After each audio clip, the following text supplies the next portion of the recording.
Assalamu alaikum friends. How to make Ghanaian savory paddy chips. Yes. Welcome back friends. In today's video, I'm going to show you how to fry Ghanaian savory chips or chin chin if you may. This savory chips is very tasty and flavorful as well, and it's very easy to make. Yeah. Don't worry, I have I'm going to list all the ingredients down below if you want to check it out. And let's get started. So with this recipe, you will need your flour, your onion and garlic that has been blended.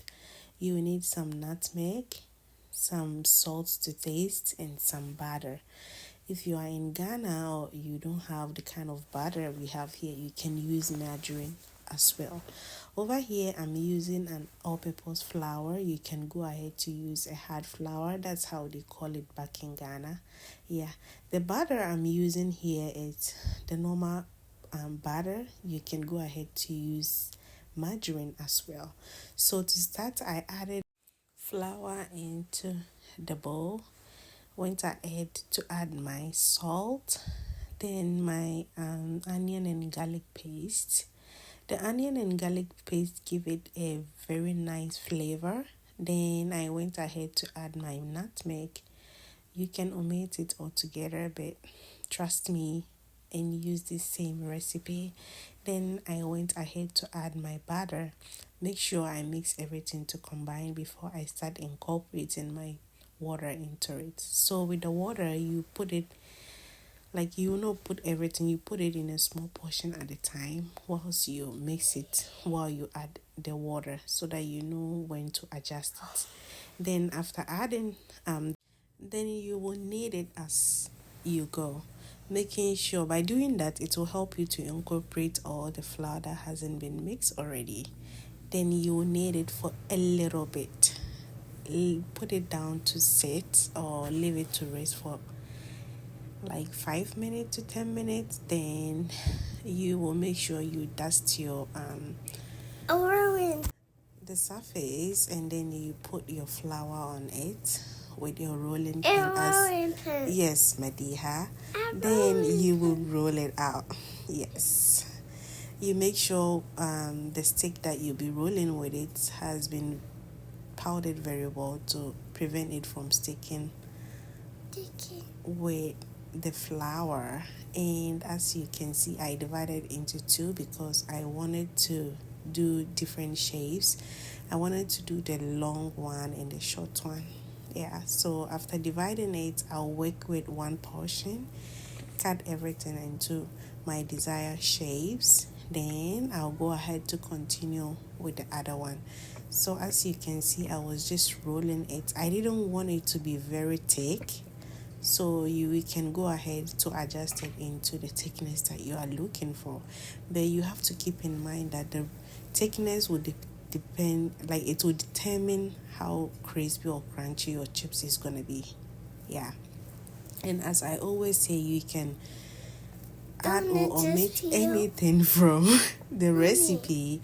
But yeah, so over here I was just cutting it with my pizza cutter. Yes, Media. Yeah. How are you guys doing? I hope each and everyone is doing well. I thank you so much for taking the time to watch my videos. I really do appreciate you all. Yeah, so over here I was just cutting everything, and yeah, I already uploaded a video of some puff that I'm gonna link it up here if you want to check that out too. Yeah, so yeah, as I mentioned earlier, you can cut it into the shape that you prefer, and you make sure you dust it very well to prevent it from sticking to each other. That way it's going to be very easy for you to separate it. And yeah, after I finished with cutting the short one. I went ahead to do the long ones as well. And as you can see, it's looking very good. This process take a very long time to be done with, like the chips and frying and everything. Even back in Ghana at a party, I did my best to squeeze it into 8 minutes video. Yeah, if you've been watching me till now, kindly subscribe to your girl. Please share and like my videos. Yeah. Whilst this was doing, I went ahead to put my oil on the fire. Make sure it is very hot. Then I begin with the frying process. So you don't want your oil to be very hot whilst frying it. I mean, it can be very hot at the early stage. After adding everything, you make sure you will turn the fire into medium so that you can get all the crispiness and it will all cooked together. And you make sure you don't flood everything, like you don't put a lot in oil at a time. You do it a little at a time. Yes. After adding everything in the oil, you make sure you stir it to prevent it from sticking to each other. Make sure you separate it and you let it cook. Yeah.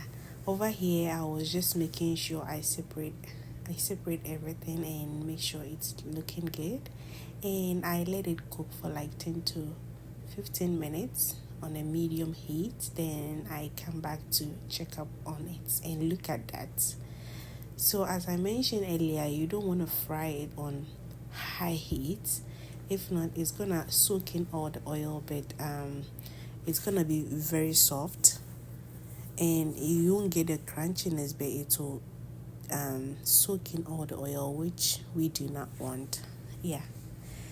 So over here, this is the second batch that I started frying, and as you can see on the side, at this point the house smells so good and I started even munching on this.